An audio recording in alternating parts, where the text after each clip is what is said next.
Sometimes we need to be reminded that we're not the only ones who are affected by our addictions.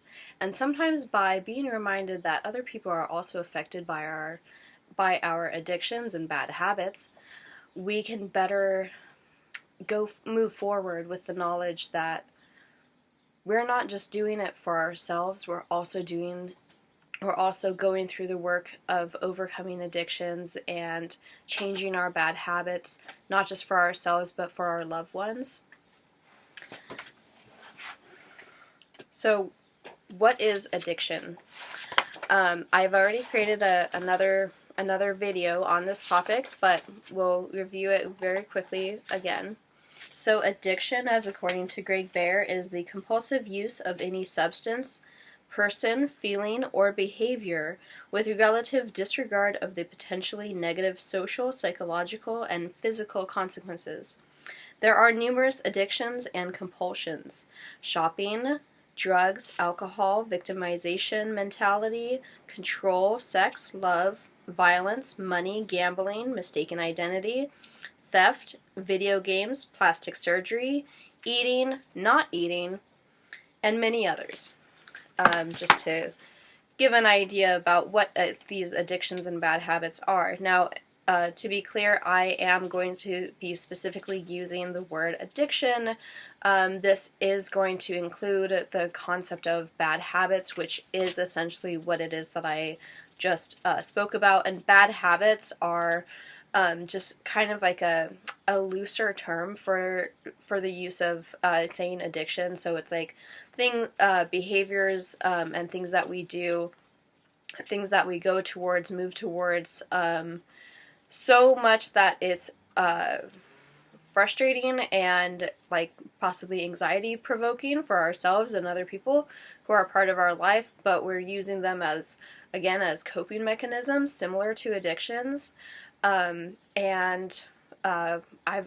already gone over all the reasons and all the reasons why it is that we have addictions in a previous video, but the goal of this video is to help viewers, help people who are the loved ones of people who are addicted to know that they're not alone, and to understand a little bit more about how it is that they're affected.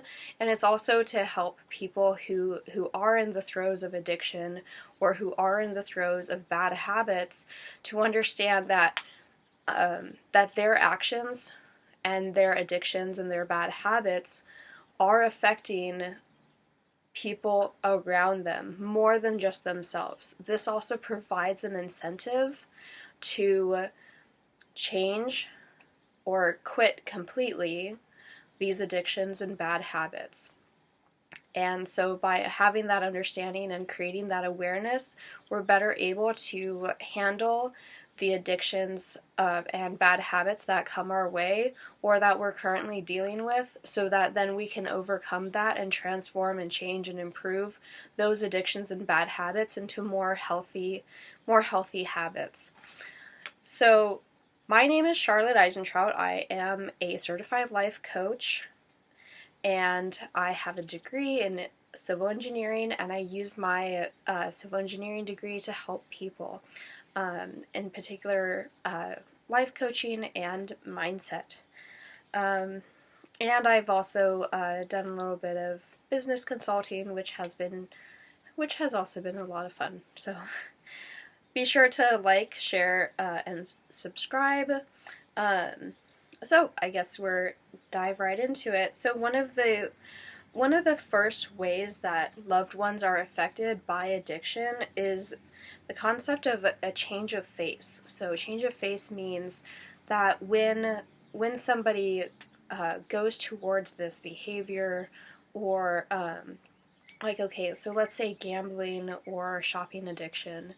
When someone is in the throes of their addiction or currently partaking in their addiction, there is a change of face. And this also includes when taking a prescription medication or a drug that changes literally physiologically and mentally and psychologically how it is that we interact with our environment. And so the change of face can be when we're either going through withdrawals, when we're in the middle of doing the activity of that addiction, and when we're searching for that addiction. And so, and again, just real quick, all of these,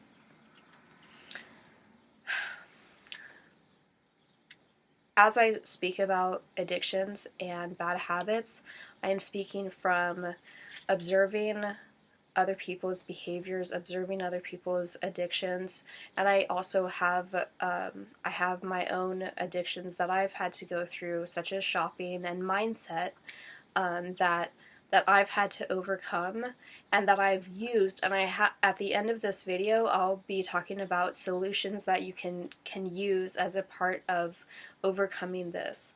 So first, we're going to again keep going into the how our loved ones are affected by our addictions. And so change of face can mean things like saying or doing things that you normally wouldn't say or do. Alcohol is a great example of this, where once we get to a certain point of intoxication and we start saying things that are rude or insulting, or it could even be the truth, whether or not other people like it, we're still doing it and we're still saying that. And other people can feel very insulted, they can feel very disturbed, they can feel very frustrated by how it is that we've made that change of face, and they could, wish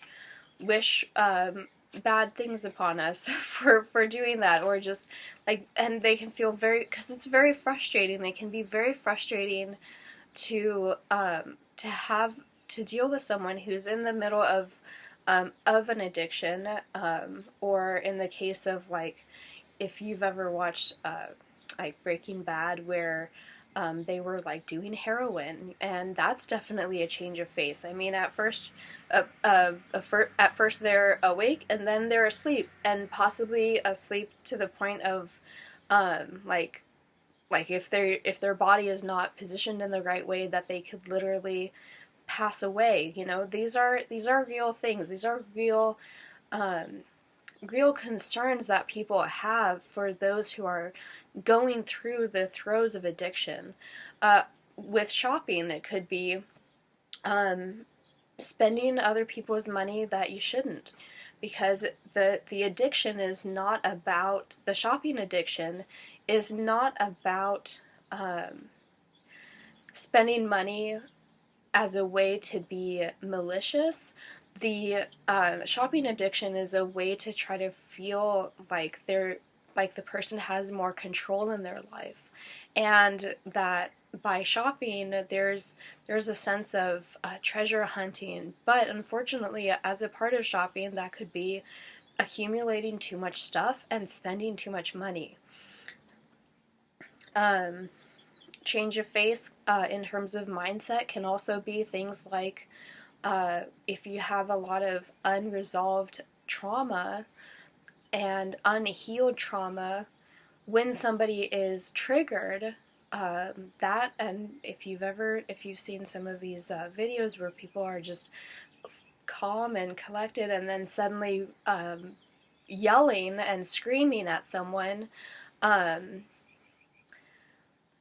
like uncontrollably, and they say later, like, I never meant to do that, I didn't mean to do that, I'm really sorry, I was just so angry. That is an example of being triggered, and an example of having unresolved trauma, and the example of essentially a poor or damaged psychology and mindset. These are real world examples of how it is that you can kind of see that somebody is really hurting and has been traumatized, and getting rid of that mindset, that those triggers, and so as a part of being triggered, as a part of trauma, includes those limiting beliefs such as I'm not worthy, I don't deserve, I am not enough, fill in the blank on what that exactly is, as not enough what, not enough this, not enough that, not good enough, not valuable enough, not deserving enough. These are all addictive mindset behaviors. So neglect of duties. So when let's take mindset again. So neglect of duties. If you are currently in a state of depression, and it's really hard to get out of the state of depression, or like they did me really wrong, or they betrayed me, they betrayed my trust, and if you're just you're going in your mind constantly about, oh sorry, I just recently got a puppy, so I'm gonna try to like make sure. Hey. So I'm going to try to make sure that I'm focused on you, because I really want you to be able to hear this information, because it is very important. Unfortunately, I cannot pause. So, hey! Okay, so neglect of duties. Neglect of duties is things like not paying attention to your loved ones while you're in the throes of addiction, not being able to be present and in the moment with your loved ones. One of the examples actually of addiction that I saw recently was being on your phone too much, like playing the games on your phone, Instagram, scrolling, a whole lot of that. Like, and the reason why it is that I say that is because I remember seeing a couple. And they're both on their phones, and they have a 3-month-old child that is in their car seat. The child is looking up and just desperately trying to get the attention of their parents. And in that moment, I thought, oh my goodness, like you're so addicted to your phone that you can't be there for your 3-month-old who literally depends on you paying attention to your child and just making sure that he's okay. Neglect of duties can also include not making sure that you have enough money in the bank to go shopping, or just spending all the money that you have so that you don't have a savings, or pursuing a drug or prescription drug while not paying rent, or not making sure you have groceries. These are all neglect of duties. Now, this is also an example of things that affect you, one who has problems with addiction, but it also can affect those loved ones who depend on you for the groceries, who depend on you to get them to school, who depend on you to say that you love them, or who depend on you to pay attention to your children, or who depend on you to change their diapers, or who depend on you to just be there and be in the moment and enjoy the company of your loved ones. And neglect of duties can also include things like not cleaning the house, not making sure that the house is well kept and that people are being fed. These are all neglect of duties, and these are all results of being in the throes of addiction, or going through withdrawal, or trying to pursue the addiction. And all of those things affect your loved ones. When we neglect our duties, we also are neglecting our loved ones. And when we have that change of face, we're also showing a different face to our loved ones. So living in a fantasy world. When we're in the throes of addiction, we can enter a kind of fantasy world. If you've ever really enjoyed shopping, like just being at the store can feel so fulfilling and so much like you're at home, because it feels more like home than it does at home. Or or fantasizing about, or if you're like fantasizing about a different reality, it's like it's not the reality that you're currently in, but by fantasizing or by using drugs or prescription drugs, we can use these as we can and we do use these as coping mechanisms, but they're addictions when it gets so much involved in your life that a lot of other things are put to the wayside, or a lot of things are neglected, and a lot of people are neglected. And when we put the drug or the addiction as the priority over a lot of other parts of our life, that's when it really becomes a problem. So when you're in the throes of addiction, so this is a question, when you're in the throes of addiction, what is the one thing you really care about? And usually, that's the addiction. And by I mean the throes of addiction, it means like, say every day you're taking part in your addiction, or once a week you're overdoing it as a part of addiction, and then for the rest of the week you're just looking forward to that addiction. When you're in the throes of addiction, when you are literally like just so focused on the next time that you're going to get that hit of dopamine and serotonin as a result of your addiction, that means that you are in the throes of addiction. And when we are in the throes of addiction, the only thing that we really care about is the next time that we're going to get that addiction, when next time that we're going to get that high, next time that we're going to get that feeling, that excitement. But the reality is that we're living in a fantasy world, because that addiction provides a fantasy. It provides a way for us to escape our reality. But what does that mean? That means for our loved ones that we are not there. We are not present. We are not really here. So one of the ways that that our loved ones are affected is that when we think that others are out to get us or are trying to like betray us or hurt us, when they show concern about our addiction. So this is where paranoia can come in, or like overly concerned about somebody getting in the way of us not having our addiction anymore, or of us not having that that pang of of serotonin and dopamine that the addiction provides for us. So like for video games, if you have somebody who is saying, okay, I need you to, not play World of Warcraft as much, or don't play Diablo as much, well, oh, what are you doing?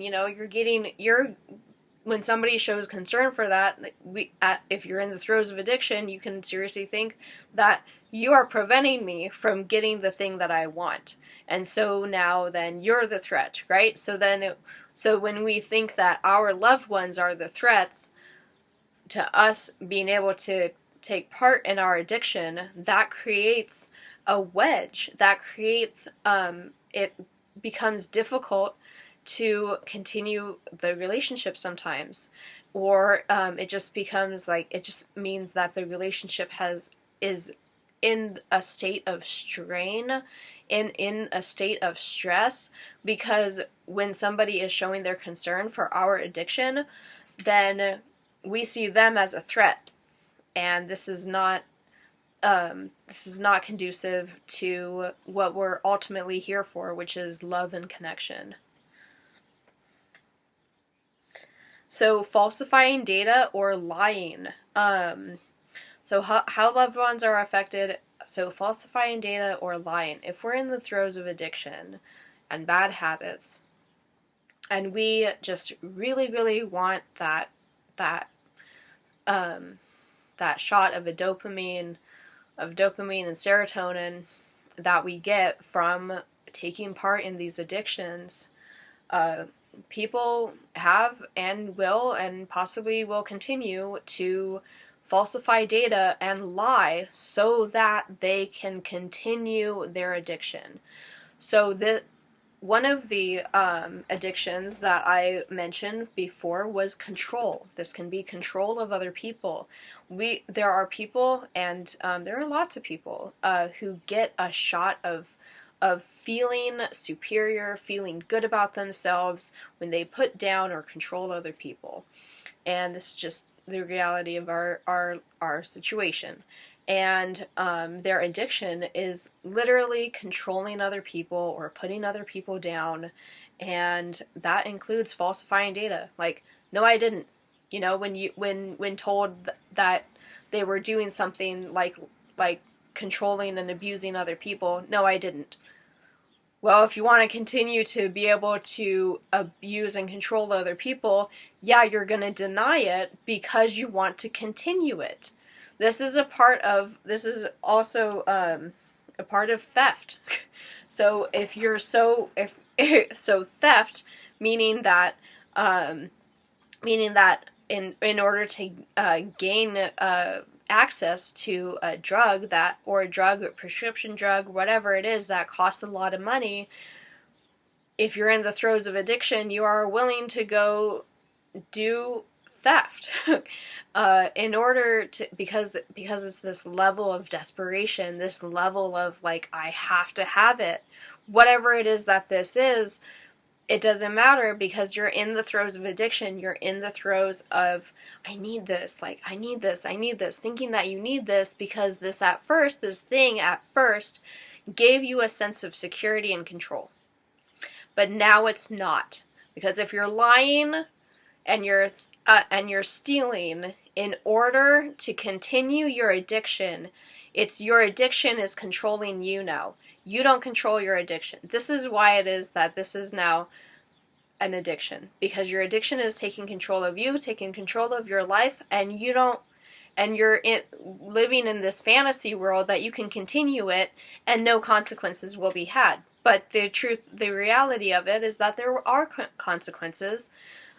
People are fired over addictions. People are terminated by their jobs. Loved ones leave because of addictions. These are all real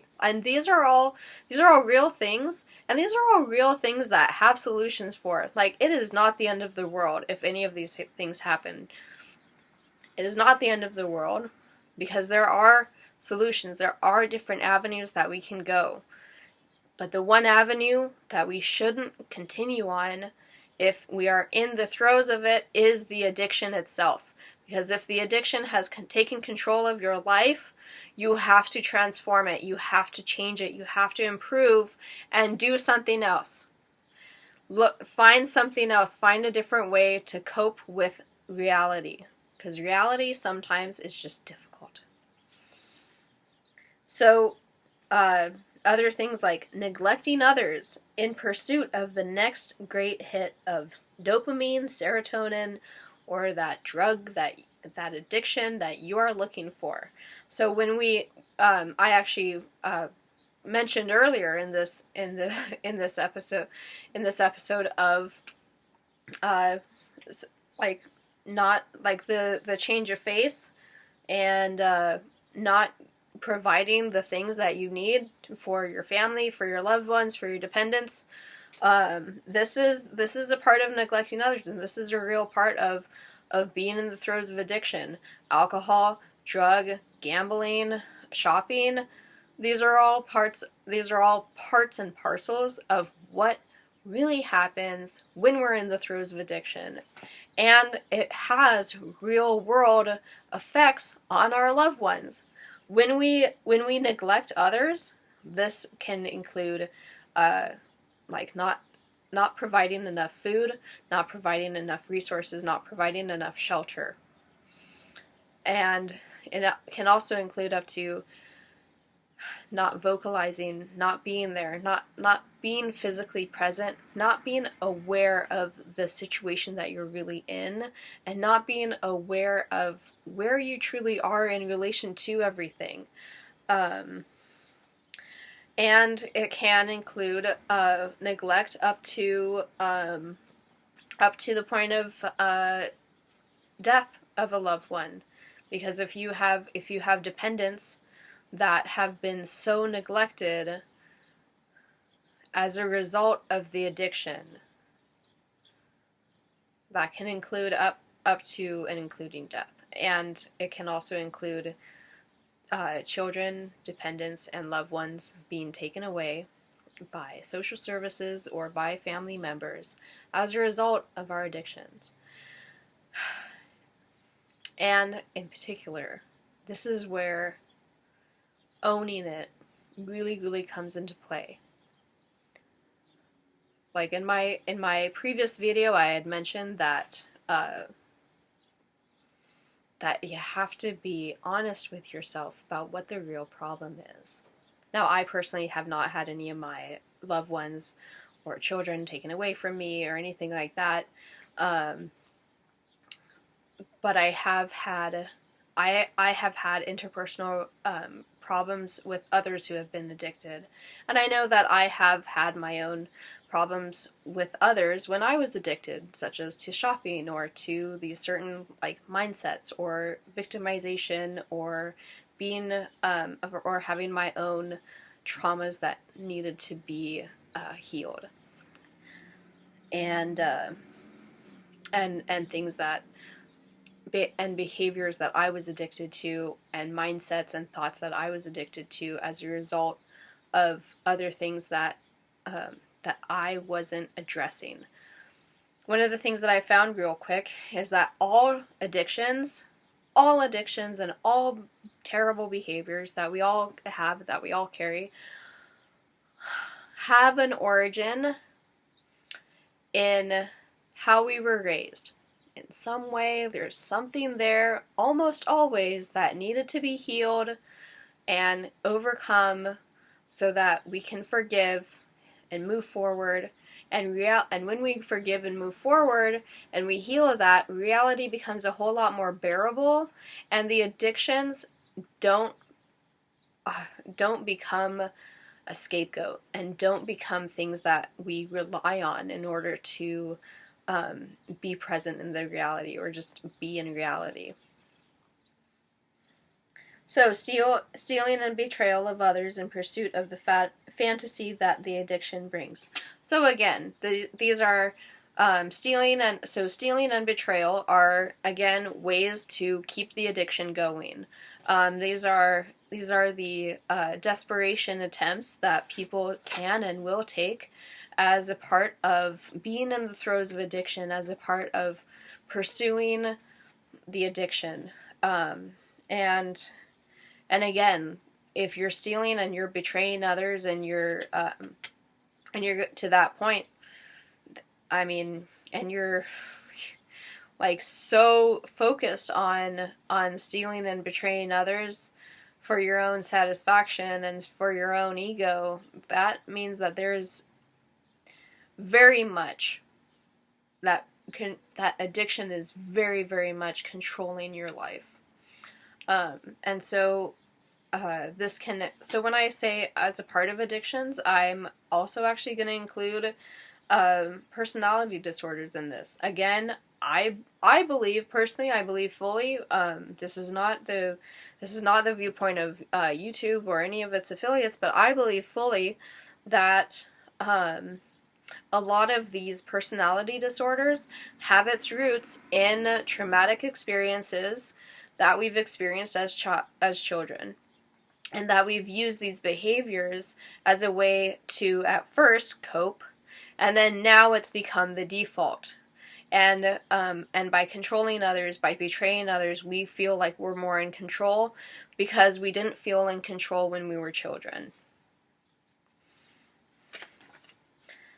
Okay, so addictions can make sobriety become intolerable or uncomfortable.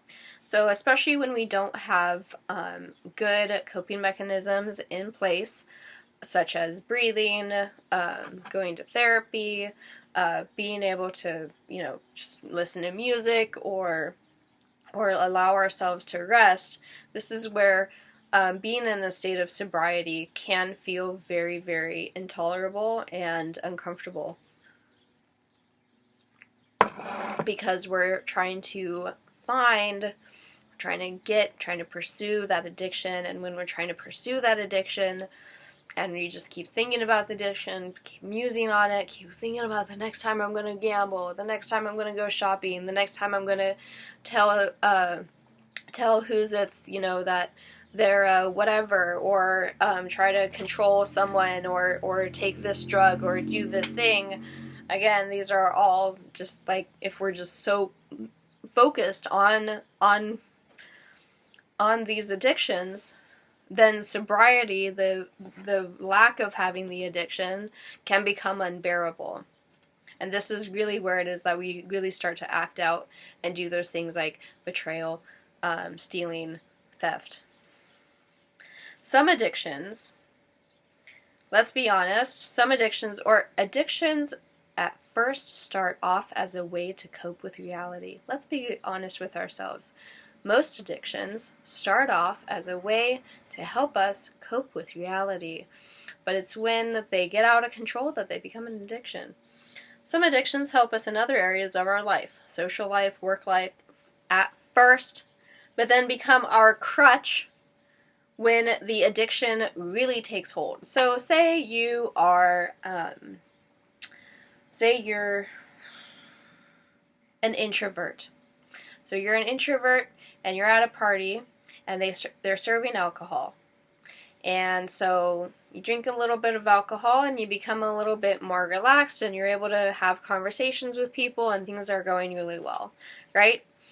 And you wake up the next morning, you might have a hangover, but you're like, man, I really liked that yesterday because I was able to relax and have a good time and socialize with people without worrying too much about what kind of impressions that I'm making, or not thinking so much about my hair, or worrying about this, that, or the other thing, or worrying about giving a good impression. And instead because of alcohol, I was able to just relax. But it really takes hold when then now every time, when you get to a point where every time that you go out or every time that you're about to socialize, you drink first. So this is where it is that this is a great example of where addictions can take hold, because now you're using the addiction of alcohol as a crutch to talk to other people. When in reality, a lot of people, when we just focus on other people and we gather so much on ourselves, then we're able to be a lot more sociable. So addictions can greatly influence us to think, behave, say, or do things we wouldn't normally do when sober. So again, these are like when you're in the throes of addiction, giving you could give bad advice, or you thought that it was good advice at the time. You could insult someone or tell the truth in a non-diplomatic way, or you could embarrass yourself by doing or saying something that you normally wouldn't do. Such as like taking off your clothes and being weird around people, or like having weird expressions on your face, or any of these things. So again, if you're in the throes of addiction, they can cause you to think that certain behaviors and certain actions and certain things that you can say are okay when they're really not. And I can go over like social whatever later, but because there are those who experiment socially, and that's a different thing. So addictions can cause us to spend time around people who are not good for us, not good for our children, and not good for our family. So if we're spending time around people who are also addicted to the same things that we are, we might not be giving ourselves very good impression of our value, and we might not be giving a good impression of the value of other people. There's a lot of people who I believe are currently in the throes of addiction who very well could be contributing members of society, but because of addiction, they are not. And because addiction has taken over their lives, they are not as productive as they would like to be, and they're not as contributing as they would like to be.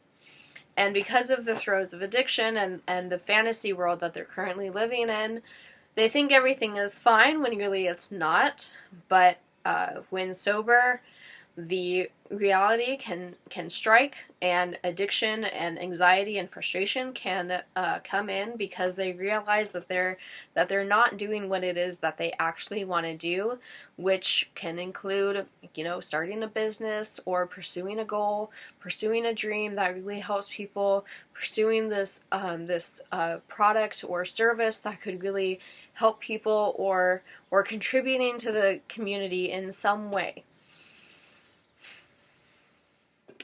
And so how addiction affects people in that case is that it's the lack of contributing, and it's that the addiction is keeping that person from pursuing their goals and fully embracing their goals and actions that they want to take. And that means also then that sobriety, big reason why sobriety is anxiety provoking or frustrating, is because when sober, they realize that they are not pursuing the goals and dreams that they want to and that they need to, and that calls out to them from their soul.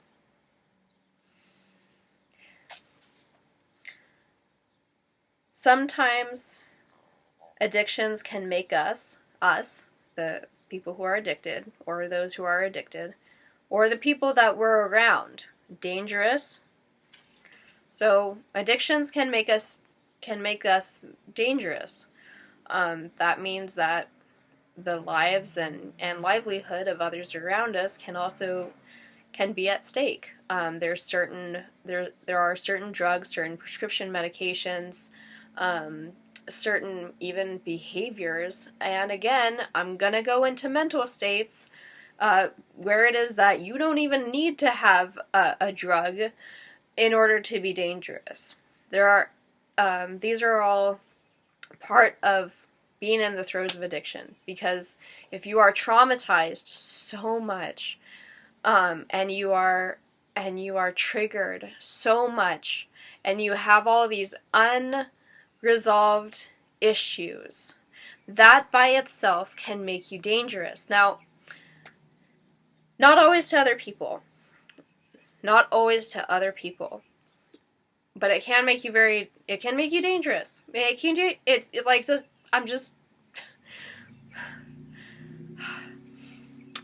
dangerous. It really can. And being in the throes of any kind of these addictions, the drugs, the prescriptions, so drugs and prescriptions can chemically put you into a different mental state. Mindset and psychology can put you into a traumatized PTSD, complicated PTSD mental state, wherein these triggers can be sudden and outrageous and bizarre and uncontrolled.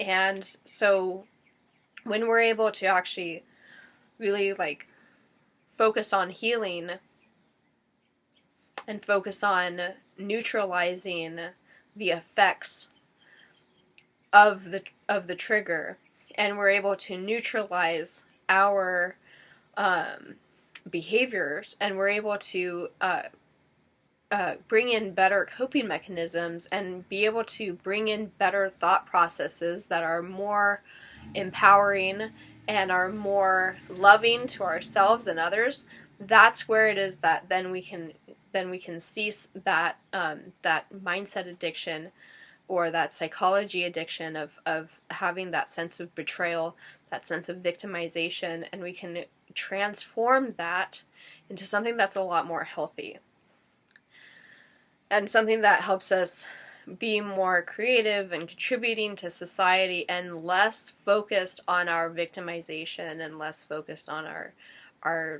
depression and dependence on other addictions. Addictions can make us think that something is okay when really it's not. So again, this goes to the behaviors and actions. So certain drugs can, again, put us into a fantasy world where we think that whatever it is that we say or do are okay. And the reality is that when we knock, reality knocks back. We'll put it that way. Whether or not you're in the throes of addiction, if you push, reality will push back. If you pull, reality will pull back. Like, there is always going to be, for any action, there will be a reaction. And not every action or behavior or thought that we make will lead us to good things. Not every thought or behavior will lead us to good things. However, we can transform, change, and improve those behaviors, thoughts, and actions by going through those 14 steps that I had mentioned in a previous video. So addictions can make us lose sense of reality and cause us to interact with reality through a trapped fantasy, especially when high or chasing that high. So again, that high being that really nice hit of dopamine and serotonin that we get from pursuing that addiction and partaking in that addiction. And so when we lose sense of reality, that means that we're going into fantasy space, which does not necessarily mean that it's a good thing. And again, that, neglecting our people. When we lose sense of reality, this means that how it is that we interact with our loved ones can become skewed and can become abnormal. So when in addiction or chasing addiction, one may say rude, insulting, or mean things to people they love.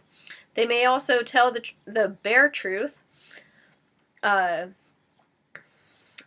in addiction, when in the addiction space, but only as it benefits them, most often only as it benefits them in the moment and their continuation of the addiction. So when we're addicted and when we're in the throes of addiction, the only thing that we really care about is the addiction. And so anything that might be perceived as a threat to that is going to, again, like I said, every action has a reaction. And so if we're saying the bare truth to other people so that they get off of our space so that we can continue the addiction, like insulting someone on their cooking if they say you're taking too much blank, or insulting someone on this if they think that we're doing too much of this. And so, because again, when you're in the throes of addiction, the only thing that you really care about is the addiction. And any threat to that is seen as a threat and reacted to you as a threat. And so that doesn't mean that our reaction to that concern is always going to be healthy for us or our loved ones. Past and present abuse, frustrations, and traumas can cause people to seek out addictions as a form of escape, coping, or creating tolerability of reality. So again, this goes into that trauma, that past trauma. Everybody has some level of trauma. They really do, because it goes all the way back to childhood. Some of our trauma is very good because that trauma keeps us safe. Like if we are reminded of something from our past that we say, okay, well, this is why you don't talk to strangers, or this is why you don't cross the street without looking. Some of that trauma can be very helpful. Or this is why you don't, okay, that was a interesting situation. Like, I was thinking, like, if you're a police officer, because if you're in law enforcement, the trauma of, like, not looking at something or not doing something before something else happens, like that can be a big reason as to why it is that now you're taking that precaution. So in particular, trauma can be very useful. It can be useful in some ways, such as keeping yourself and your friends and family safe.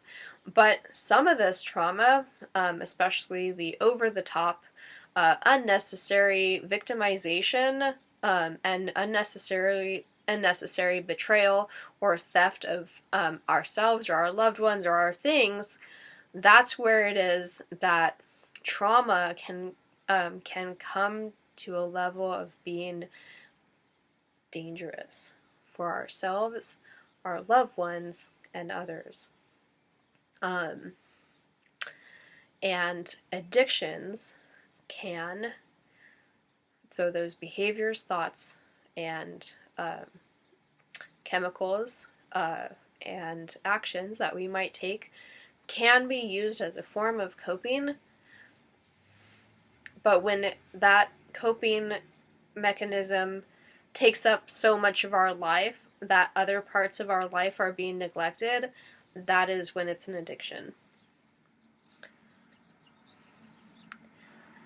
So worry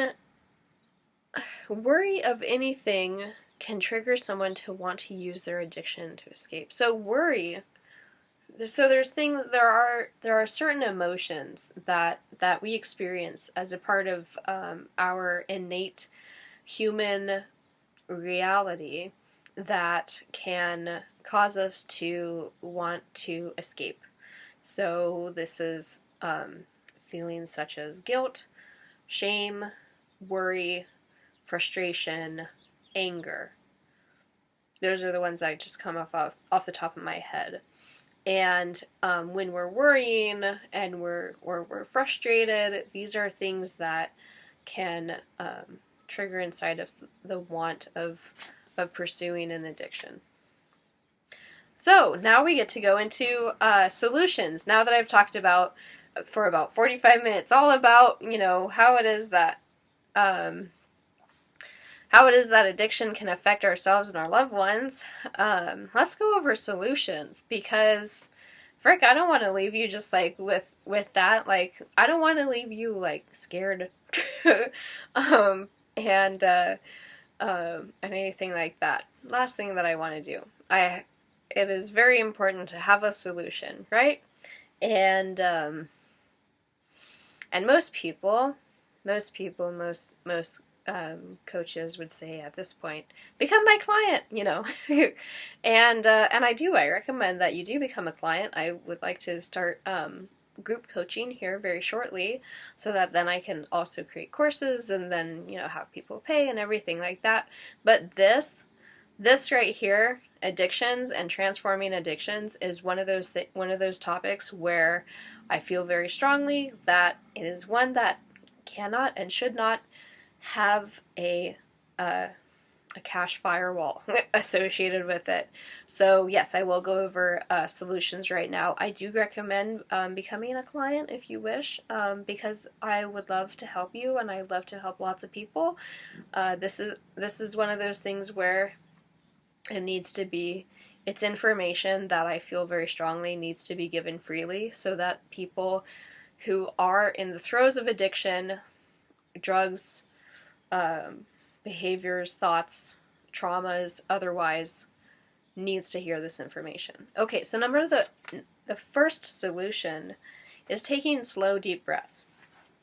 That's one of the first ways that we can be able to kind of mitigate,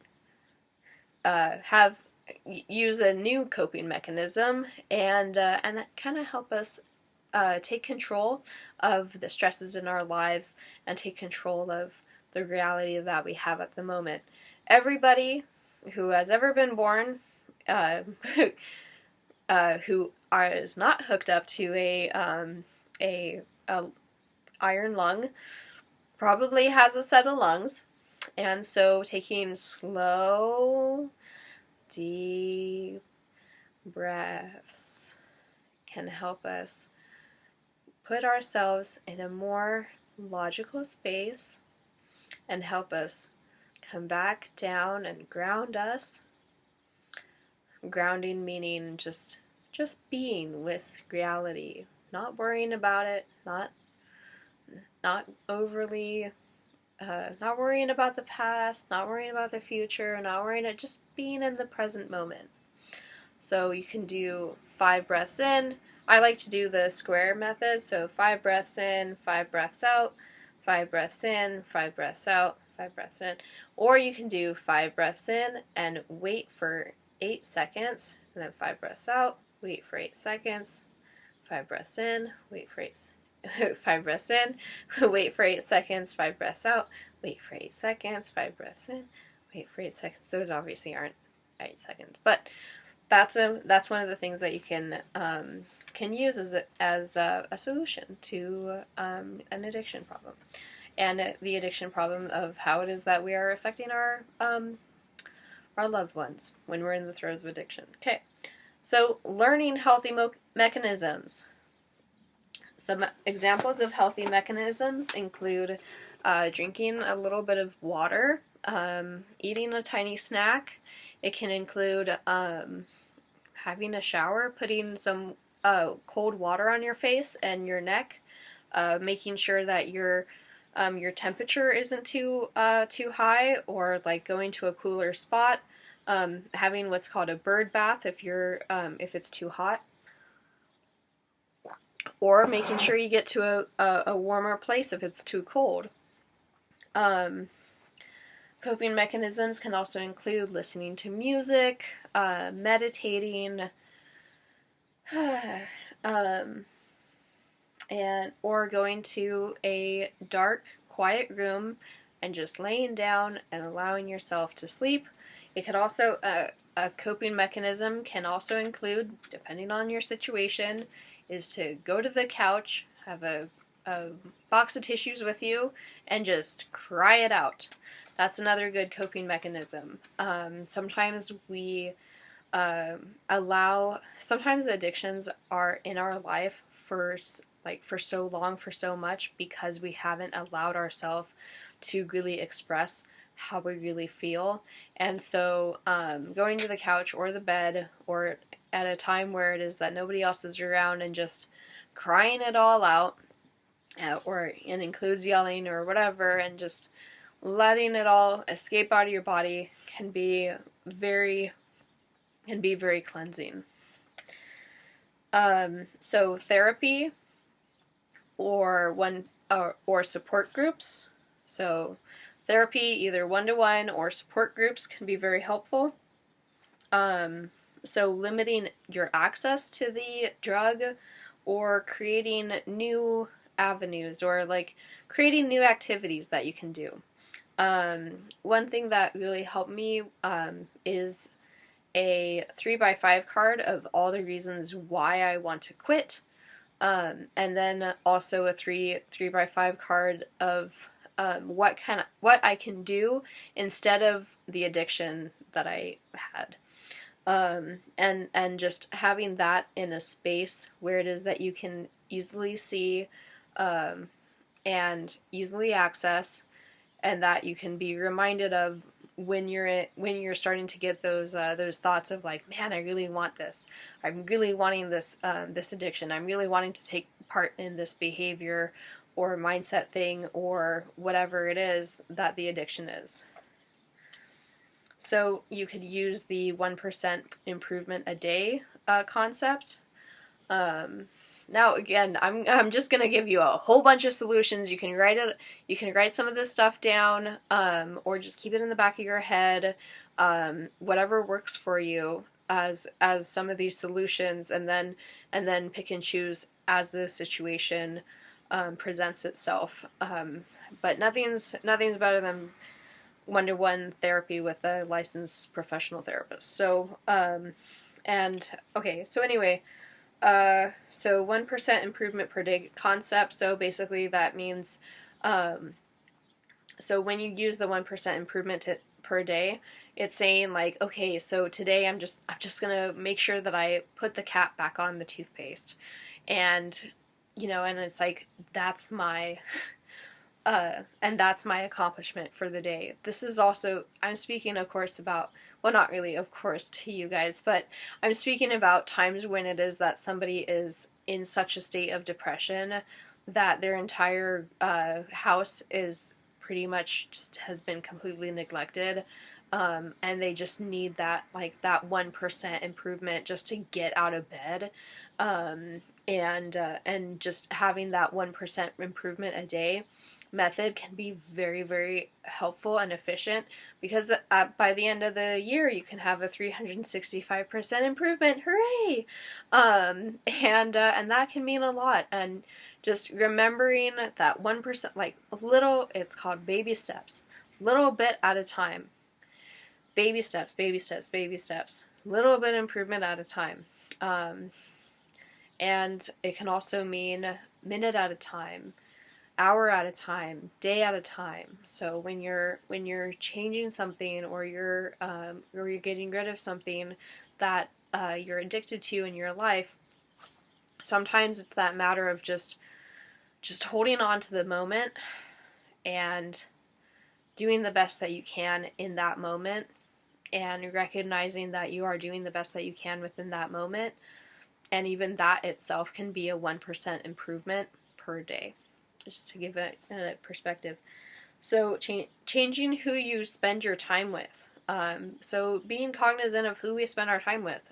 Are we spending time with people who are making our addictions worse? If we're hanging out with people who are making our addictions worse, we probably shouldn't be spending too much time with them. Or like that means like kind of limiting how much time we're spending with them, or not spending any more time with them at all, depending on the situation and depending on your relationship with that person and your personal choices. So having the recognition that you are important, your time is important, your loved ones are important. When you recognize that you are important, your time is important, and your loved ones are important, then it makes the importance of the addiction much less important. Because when you focus on what you're really here for and who you're really here for, the value of the addiction goes way down. Because once you have purpose, once you have reason to keep going, to keep overcoming this, to keep going towards your goals, it makes it much easier to take away the things that make our life harder or unbearable, even if at first we used it to cope. So again, recognition that your loved ones are important. Sometimes we need to have that other outside recognition that we're not overcoming this just for ourselves. And that can really help a lot of people, especially if you don't consider yourself to be very valuable. Consider this. One of the things that often happens is that we, as people, will take abuse or lies or betrayal, but when we see somebody else be the recipient of betrayal or lies or abuse, then that's where we step up and we say, oh my God, this is so wrong, I'm going to step in, right? So then now think of that in terms of your addiction. Because now your addiction is the thing that is abusing and hurting and neglecting your loved ones. And when you're able to say, it's because of my addiction that I am being this way, now I have reason to get rid of the addiction. Now I have purpose to get rid of the addiction, because the addiction is the thing that is making me not be present and not be well aware and not be valuable of my time. Like, because the addiction is stealing my time away. The addiction is stealing my my awareness away. The addiction is stealing my money away. And the addiction is taking control of my life. and the lives of my loved ones. And when you realize that, and when you look at it that way, now the purpose of your addiction and the value of your addiction becomes less and less and less. So recognize how much time and energy has been spent in pursuit of and getting high off of or in withdrawal mode of your addiction. Time is very valuable. I don't think a lot of people quite understand that. In fact, if anything, I would probably put time as one of my most important things. Because I recognize that though I might not have a lot of money, I don't have a lot of time. Like, I pray to God every day that He's gonna let me live to 94. But whether or not that happens is up to Him, and it's up to my community, and it's up to my loved ones to some level, right? Like, your time is very important, and addiction can take away a lot of your time.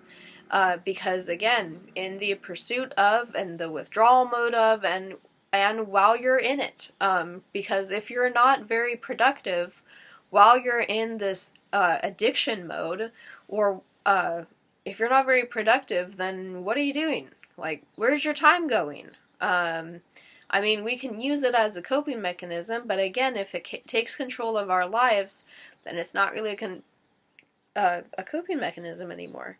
It's an addiction. And if we're using it as a crutch to help us deal with reality, just no. No. And no. No. Just bad. It's bad. Time is so important. Our time is so important. And the time that you spend with others is also very, very, very important. So who have you pushed away, left, or had taken away from you as a direct or indirect result of your addiction? So this is going back to if you're addicted to alcohol and your children are taken away from you because you've neglected them so much. This is the reality of addiction.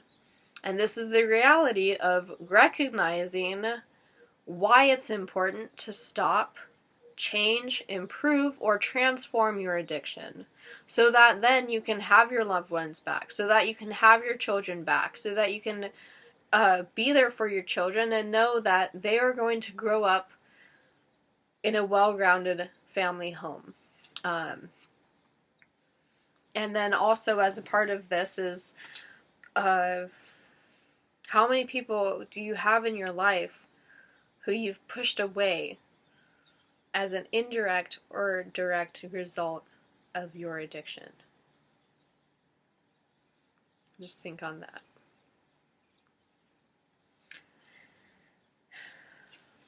And then continue to watch this film. Okay. Video. Okay. So cry it out with someone you know, like, and trust. So these are all, like, so by asking yourself that question, like, it's perspective taking, right? So by asking yourself that question, those previous questions, it's perspective taking. How much of my life has truly been affected by my addictions? And how much has my loved ones truly been affected as a result of my addictions? These are very, very important questions to ask yourself, whether high or not, whether in the throes of addiction or not, because it can help you recognize. Anyway, sorry. Okay, it can help you recognize that the addiction is not as great as it first seems. So again, crying it out with someone you love, know, like, and trust. This can help us clarify things. This can help us cleanse our body of the stress by crying it out. And it can also help us recognize and say out loud, I need help.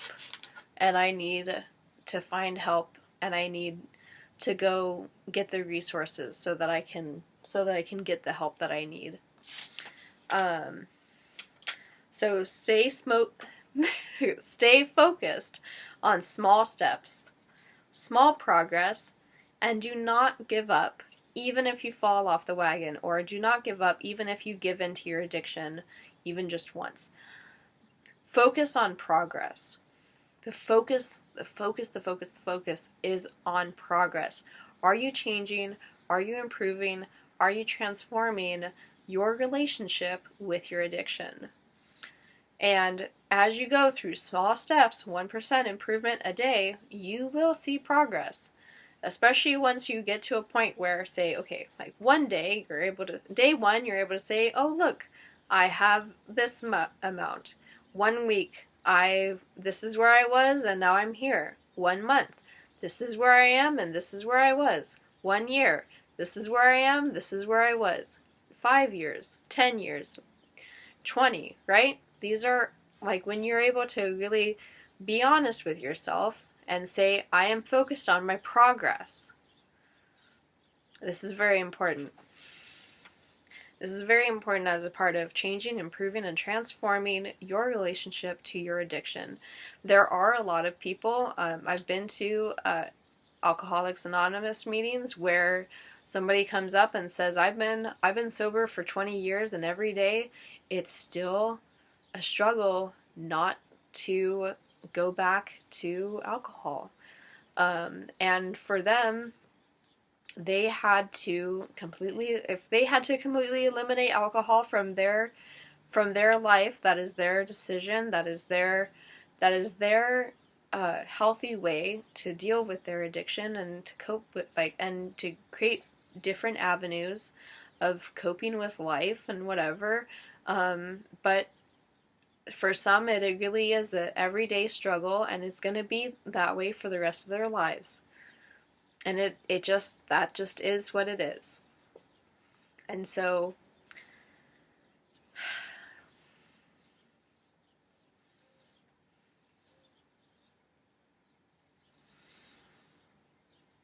addiction is hard. And you can be sober for many, many years, and you can change, and you can improve, and you can transform your addiction. But certain addictions can be always in the back of your mind. And it's important to recognize that you can be sober from an addiction, but never be fully over an addiction. Like, never really be 100%. And there are certain addictions that are like, oh yeah, I'm so totally over that. And I have absolutely no, reason or thought of going back. It is what it is. So again, this is just the reality of life. So identify and recognize the signs of withdrawal of your addiction. This includes physically, psychologically, and physiologically. Psychologically meaning the thoughts of I want it, I think I need it, and I would like to have more of it. Physically is the such as having a sore stomach, or having trouble sleeping, or having heart problems. And then physiologically, that is kind of more involves the nervous system. Kind of tends to more involve the nervous system, and so these are things like heart problems and brain problems, and like damage to major arteries or major organs, or even to the skin. So some of it you can see, some of the damages of addictions you can see, some of the addictions you can't, and some of the addictions you can see by looking at your bank statement. Some of the addictions you can see by looking at your bank statement. So this includes